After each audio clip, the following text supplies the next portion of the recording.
제가 음식은 뜨거운 거 잘 먹는데 뜨거운 통증은 못 참겠더라고요. 송혜교 나왔던 드라마 있잖아요. 학폭 관련된 다림미로 막 지지잖아요. 제가 다림미에 지짐을 다 해본 적은 없는데 그런 느낌이 아닐까.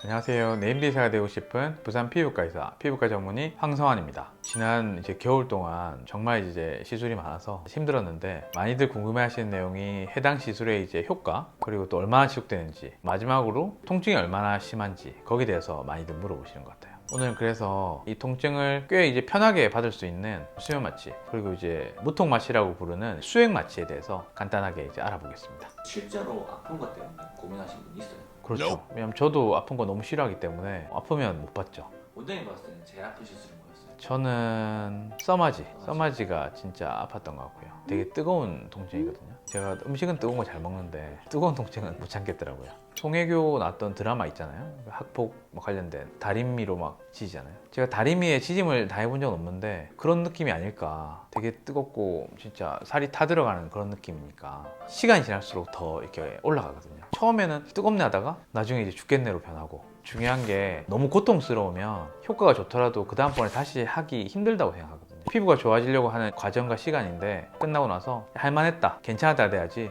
죽을 뻔했다 뭐 이렇게 돼버리면 효과가 있더라도 다시는 안 할 것 같아요, 저 같으면요.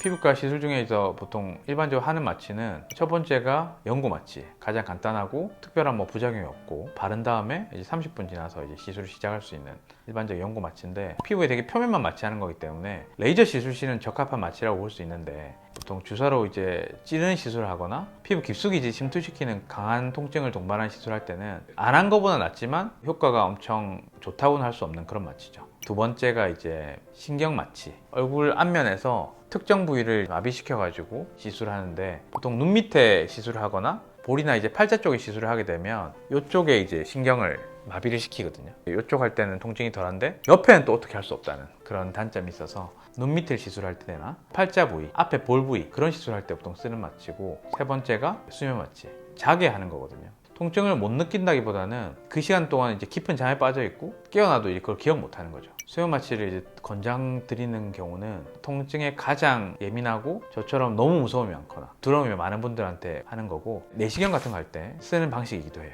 수면 마취의 부작용이 0.1%도 안 되는 정말 낮은 확률인데 너무 시간이 길어지면 조금 위험할 수 있고요. 그렇기 때문에 병원 내 내과나 마취과 전문 의료진이 있는 경우에 하는 것이 저는 안전하다 생각하고.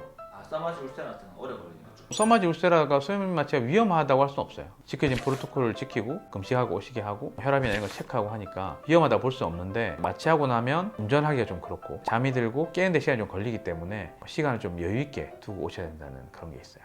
실제로 하다가 잠에서 안 깨어나셔가지고 전화가 계속 오고 보호자가 병원에 찾아오시고 이런 경우도 있었거든요. 근데 저같이 통증에 많이 예민하고 정말 무서운 사람은 가장 선호하는 마취 방법입니다. 수면 마취는 하면서 얼굴을 움직일 수 있기 때문에 진짜 미묘하게 정말 조금이라도 고개를 돌리면 문제가 생기는 그런 부위, 애교살이라든지 눈두덩이라든지, 중간중간에 시술 후에 경과를 확인해야 되는 경우, 입술이라든지 이런 경우에는 제가 추천 안 드리고요. 우리가 위내시경, 대장내시경 할 때 수면 마취 하는 위험도랑 비슷하단 말이죠. 그렇다고 우리가 내시경을 그냥 하진 않잖아요. 저도 내시경 한번 해봤는데 정말 못하겠더라고요. 마지막으로 무통 마취, 수액 마취라고 하는 요거는 링거액에다가 아주 강한 진통제를 섞어서 팔이나 손에 라인을 잡아서 그쪽으로 수액을 맞으면서 마취를 시키는 건데, 보통은 우리가 몸에 큰 수술할 때나 여성분들 분만할 때 무통 주사 이렇게 달지 물어보거든요. 무통 마취 같은 경우는 리프팅처럼 긴 시간 동안 우리하게 깊지 않은 그런 통증일 때 아주 적합하고, 개인적으로는 울세라나 써마지 같은 거 할 때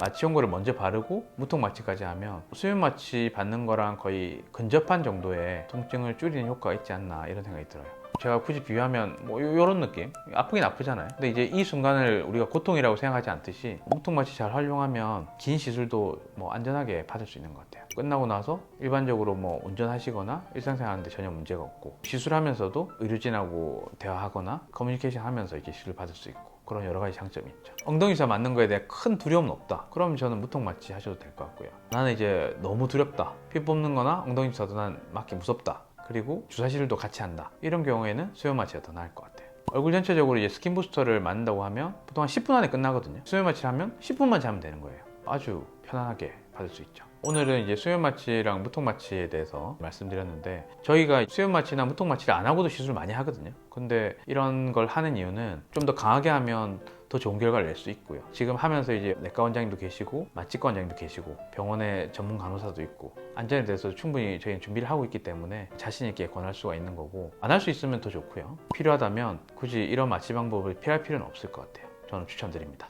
다음번에는 더 재밌는 소재로 찾아오겠습니다. 감사합니다.